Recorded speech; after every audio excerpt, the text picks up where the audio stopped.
Hey everybody, Dutzel's here and welcome back to another episode of Final Fantasy VII.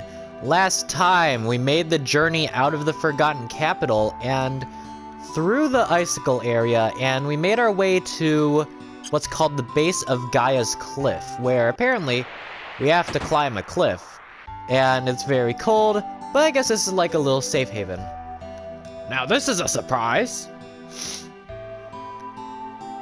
Well, welcome to Disc 2, I guess. It's been years since I last saw anyone up here. Oh, I'm sorry. My name is Holzoff. I've lived here for 20 years. We've heard that name before. He was a guy who owned a house at the Icicle Inn area. Do you mind hearing some stories from a lonely climber? Go ahead. Why don't we get to the next room and sit down?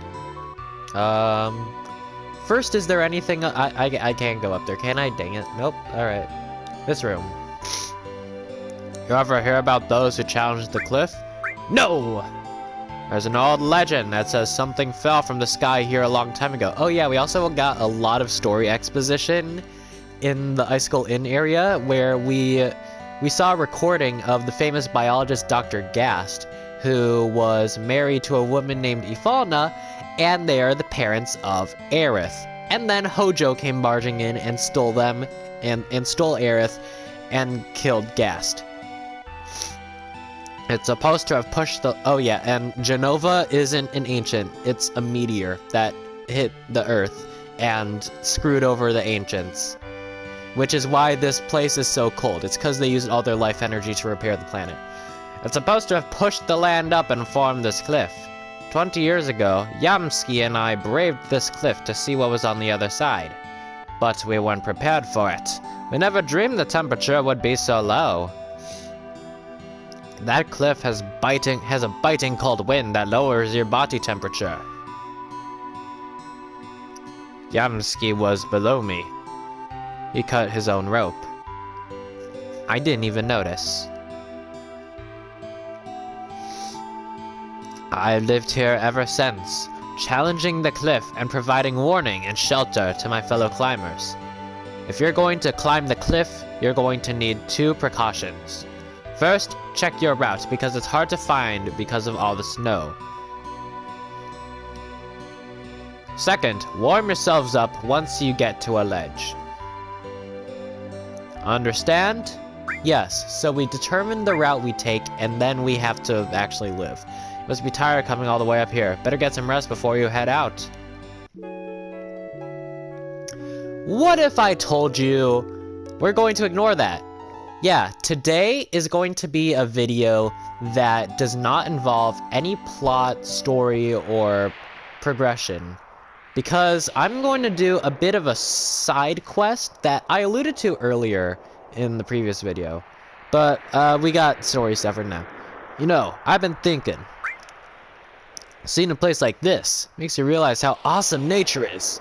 But if anyone ever told me to live here, I'd tell them to, well, you know. I'll tell you one thing though, if I did have to live here, I'd change things around and make it better. I guess Midgar is the total opposite of this place. When you think of it that way, oh, that's Tifa. Is that Tifa? The Shinra don't seem that bad. Ugh. What the hell am I saying? The Shinra, not bad. We'll secure the route. You come up later. Okay, yeah, goodbye guys. Heading downwards. Welcome back to these snowfields. And if we hit square...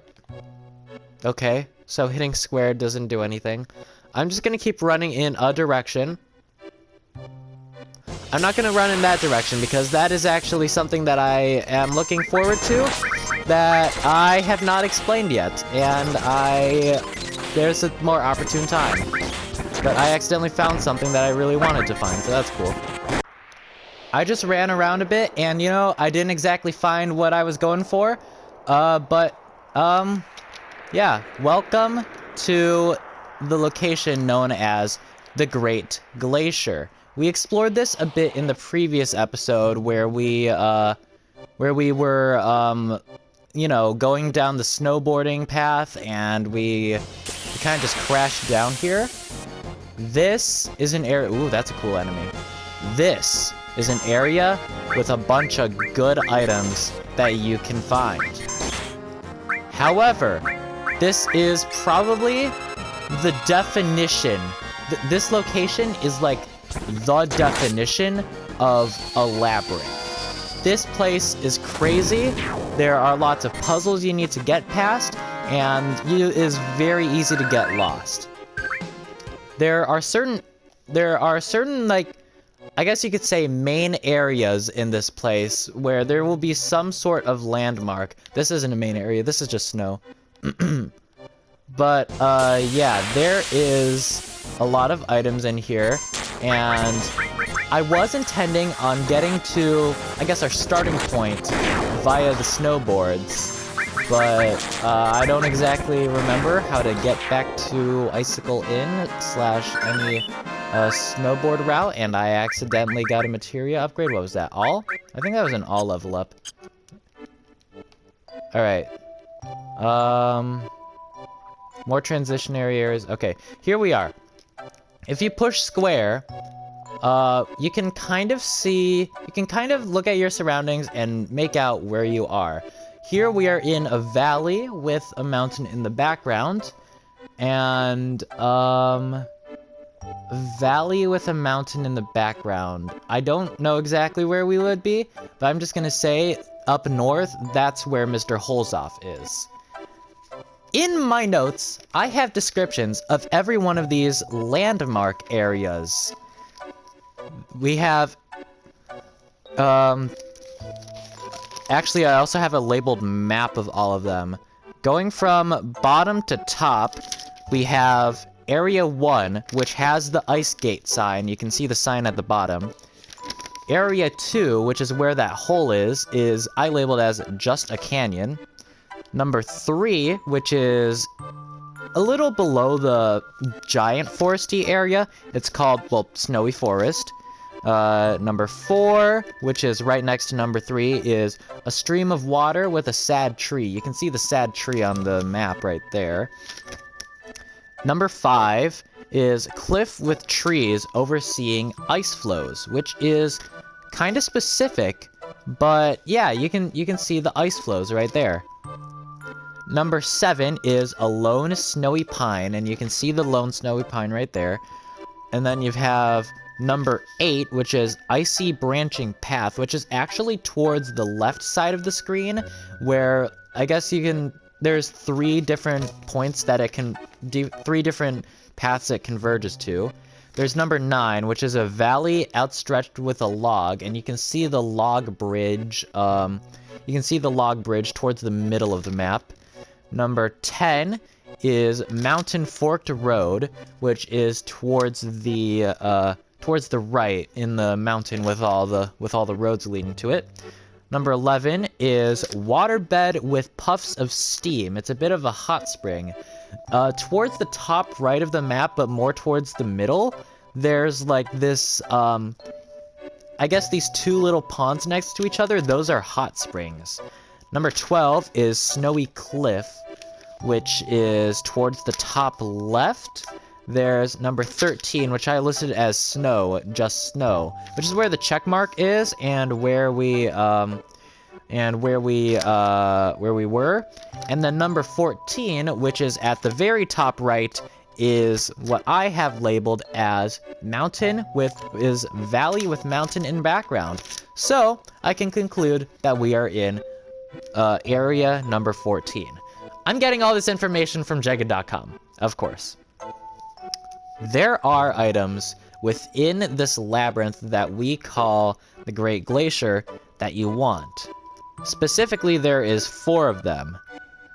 And the first one is, I'm actually gonna head up north, because I'm going a little out of order from what I have in the notes, because I actually envisioned us starting in Area 3, which is the Snowy Forest, because there's kind of a bunch of different paths that you can take based on what directions you chose in the 2 forked roads that were on the in the snowboard minigame. And I just picked Area 3 because that's where the jagged stuff comes in. Alright, so yeah. Just if you are going on snowboard, I'm gonna tell you where you start. If you take a left and a left, you will end up in Area 3. If you take a left, then a right, which I did, you'll land in Area 1 in front of the sign. If you take 2 rights, then you'll land in number 2, just a canyon. And if you take a right, then a left, then you will land in Area 7, which is the lone snowy pine. Alright, we are going to be heading all the way into what I have determined as snow. Just snow. Because you may remember, we found a rock in here, which, it's a big old rock. I'm trying to find it again, but it is actually a cave, which is the location of a really good item that we are going to want. And I already have a meteor rain charged up, so that's nice, I guess. Running in circles, looking for that cave. I accidentally wound up in Mr. Holesoff, but I think I just head south and I'll find it. Because I'm pretty sure it's supposed to be, like, right in the middle of this place. I gotta remember to change what direction I'm walking in based on where we are. And these golem enemies are pretty bulky, so I'm just gonna hit them with a meteor rain. We only killed one of them, really? Are they that bulky? How much health do these things even have? Oh yeah, they have 4,000 health. Okay, you're not even close. I guess we'll test out Howling Moon. This is a limit break that we got for Nanaki that we haven't actually seen yet. So might as well just see how it goes. Yeah, as you can see, I lose control of Nanaki, but he did 2,000 damage. So I kind of feel like that's a little bit worth it. Alright, we're gonna keep heading in this direction just because this should be south. And this is not where I wanted to end up. Okay. Alright, I found it. Now I'm gonna look at my notes. Yeah, this one says center of 13, and there's a cave. Keep going around to the center until you find it.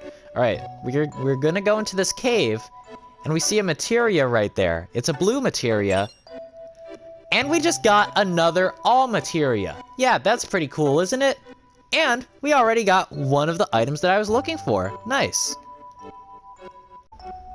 I'm going to say that if I say any directions, like go left of Area 5 or whatever, these transitionary periods that don't have any landmarks and they're just like pathways, these do not contribute to any of those directions. These are just transitionary areas.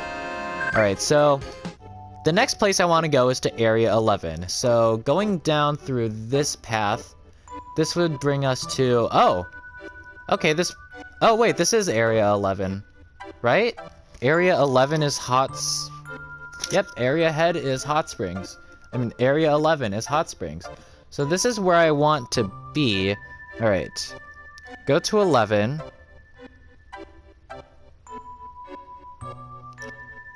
And I feel like I just took a wrong direction because I just read my notes a little bit further, and it says, and it starts at 11 and then says go back to 13. Again, I didn't exactly plan for myself to not be snowboarding, but I mean, it's a little bit of a less painful process. Specifically this time I want to be heading east, and I think the opening of that cave is oriented to go to the south. So I'm hoping that, oh yeah, if you take too many steps, you just faint and just start back at Mr. Holesoff's, but who really cares? Alright, going back down to 13, and here I can actually start going east. So I'm gonna start going southeast because we do start at the northernmost point. Alright, I kind of explored a bit, and now in my notes it says go right. Go top right cave, so I guess I'll just keep on going what's top right relative to cardinal directions. Hoping I run into a cave. Nope, I just run back into Mr. Holesoff's house. Alright, where am I going here? Oh. If I walked a couple more steps, I would have realized that I was looking at the right answer all along, because there's a cave to the top right of area number, 14, which is to the east. So I was directing myself to go here, and then find something from here. Man, I don't know. I wrote these notes like a couple months ago when I was replaying this game. Heading back into this top right cave, we have something right here. Go. No. Don't worry about me. No. Now, I don't want to hurt any of you. And don't come back again. No! Please stop it. No! Please, that's enough. No! Please, that's enough. No! Please, that's it. Are we really just in a dialogue loop right now? Really? Please, that's enough? Okay, I guess I got a random... Oh my god, what is that? Magnate. Whoa, that looks cool. Is that like a Roman soldier or something? Yo, they're throwing shields like Captain America. Oh, do you have a high evasion or something? 1,000 health. That's not that high, so I feel like, yeah, that would be prime for like, high evasion. But I guess we'll just hit them with fire. And both of them died. Alright, that's fine. What, Sid, what is your what are our accuracy stats? Did I get a 1% miss, or do they actually have higher than normal evasion stats? Dude, I'm supposed to do something with you. Are you serious? Are you serious right now? What am I missing? I skipped a step. I see what I did wrong. I skipped a step. Okay. Going back to area number 13. What direction is it in? Because there's something that I have to do in area 13. Oh, I guess you're just immune to physical. Alright, I see how it is. Alright, yeah. Gotta head back to area 13, because there's something that I have to do that I forgot to do, just because I didn't look at it. Which seems to be the source of a lot of my issues today. Alright, heading south from area 14, this takes me to this area, which, I mean, just looking at my... I'm just gonna run away from these guys, because I don't really feel like fighting you. Come on, come on, come on, come on, come on. There we go. Alright, looking at my map, here we are, and... yeah, it looks like this top road should take me to the hot springs. Alright, here we are at the hot springs, and I have to go down here. It's the only place not frozen. And touch it. A hot spring. Okay, back to the cave. You know, I actually lost consciousness on the way there. And Sid and Nanaki both got level up, so I decided to turn off encounters just so they didn't get too powerful off screen. Alright, now that I touched the hot spring... You got a lot of nerve trying to touch me with the same dirty hands that touched that filthy hot spring. Oh, wrong voice. Actually, I don't care. I'll never forgive you. And here we have a static encounter with an enemy called a snow. Just gonna sense and then just set you ablaze. How's that? Weak against fire. I don't know why you're playing the boss theme, considering you're just like a regular enemy. However, she does have the fascination attack, which confuses. So that's annoying. Both Sid and Nanaki actually got attacked by fascination last time oh my god, no, not this again. Okay, Cloud broke free, and Cloud's dead. That's lovely. Come on, just kill the snow. She can't really do much against Sid, because, you know, Sid has the Aurora armlet, so he can just ignore all of those attacks she's throwing. Alright. Why this? And she drops a new summon. Alexander. Alexander is a very powerful summon. Hold on, I'm just gonna... okay. Sid. This is Alexander. This is the only source of holy elemental damage you'll get in the entire game.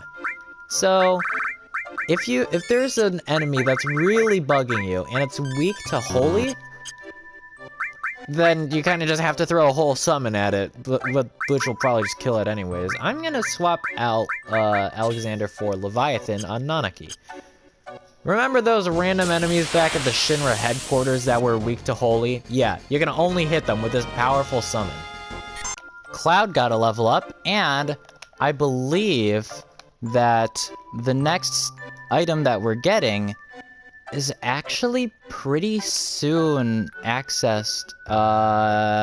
Nope, never mind, I got that wrong. Alright, we're gonna start running northwest from here, which will take you to one of these snowy transition screens, starting on the right this time. Alright, so we got one, alright, this is 2 transition screens, and going through here, where is this? Where is this? Is this just a canyon? No, it can't be just a canyon. That's number 2. That's all the way at the bottom. This is number 12, the Swerving Cliff.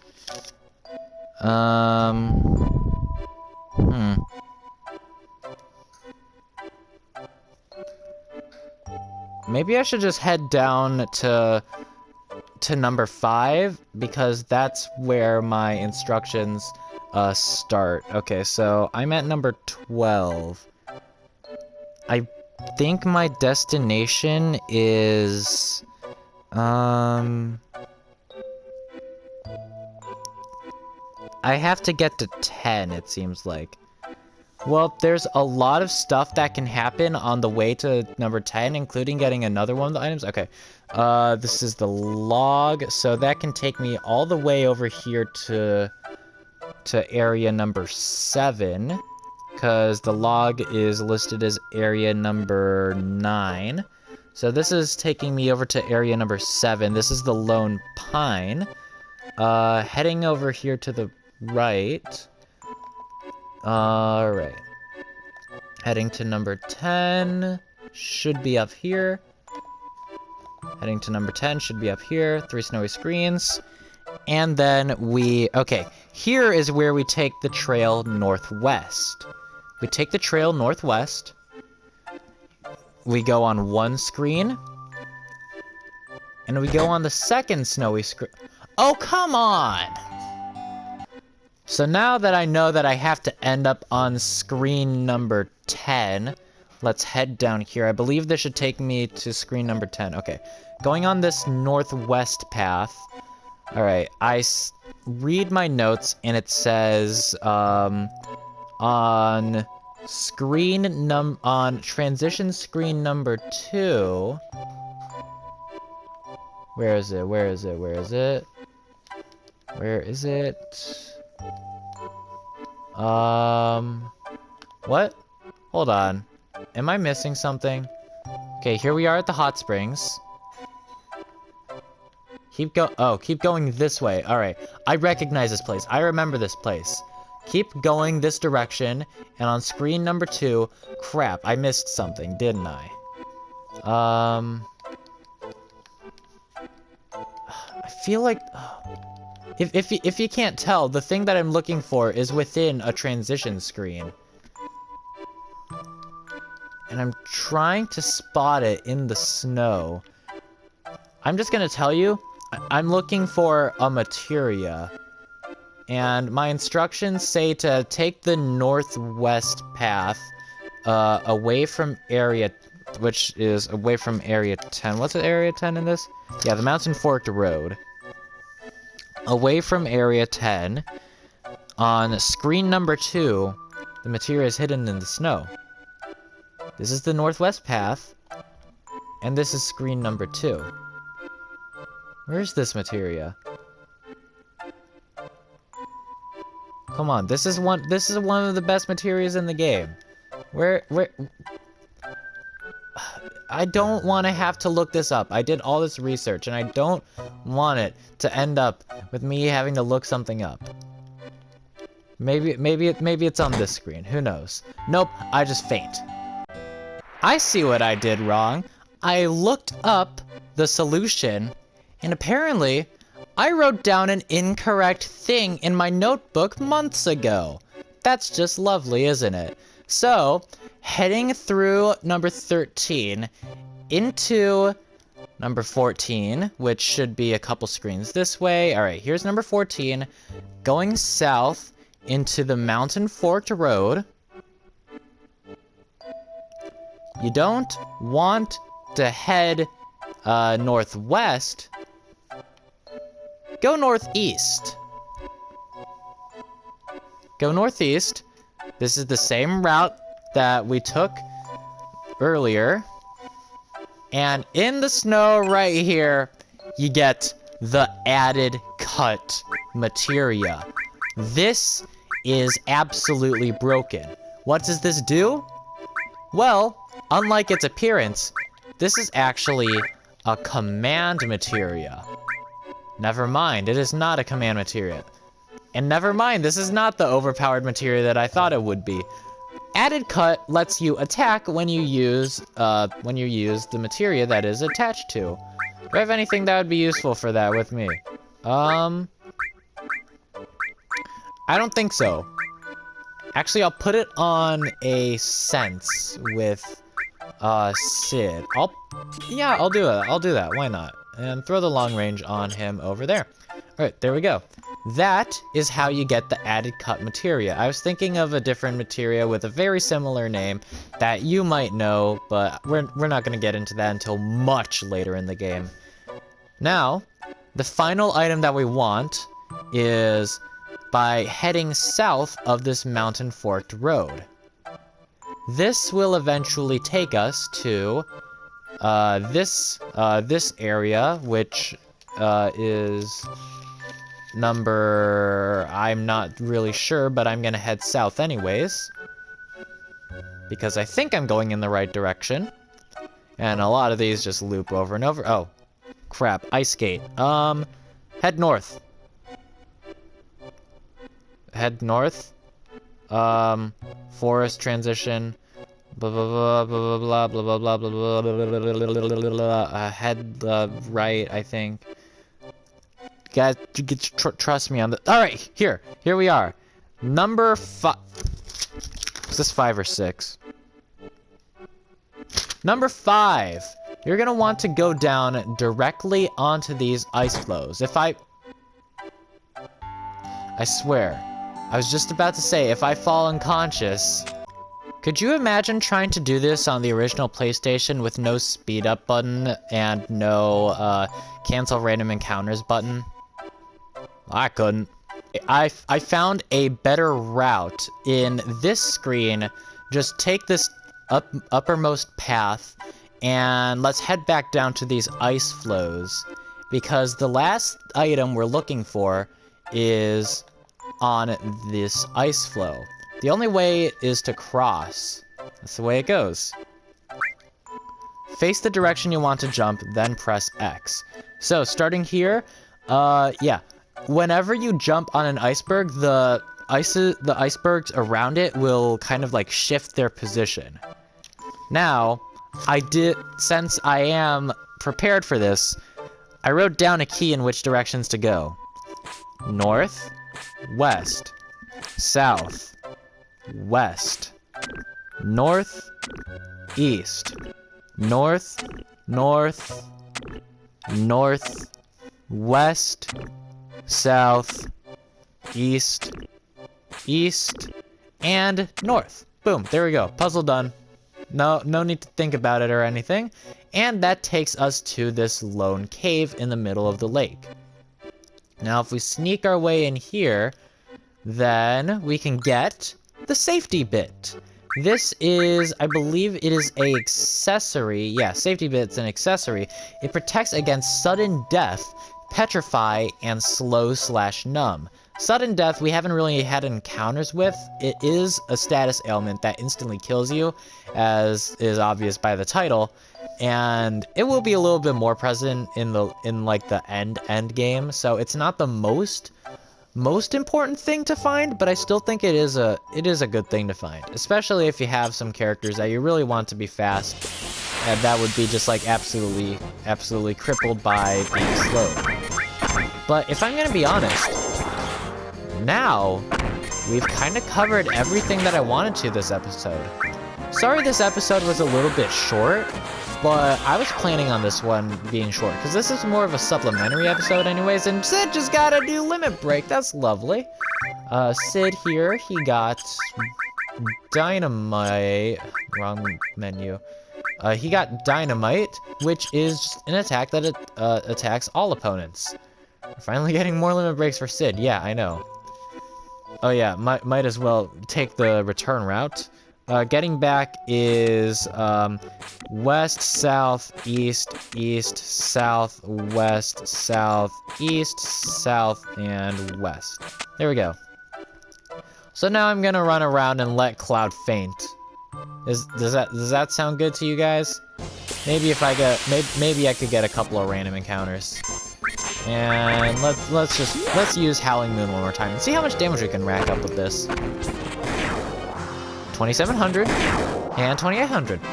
Nice. I'm seeing the damage range, and we got it all level up. That reminds me, we have an all materia that we can attach things to. And you know what?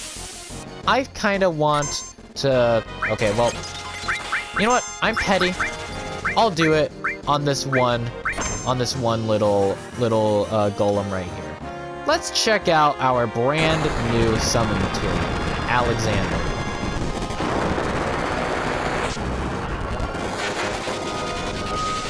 It looks like Gallium from Smash Brawl.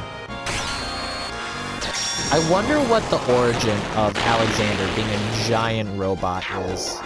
4,000 damage. It's just barely enough to kill the golem. All right. All right, Cloud. Let's go unconscious. I'm sorry, Cloud. There we go. All right. Next time on Final Fantasy VII, we actually make some story progress and head up Gaia's Cliff. See you guys then. Future me, have fun editing this one.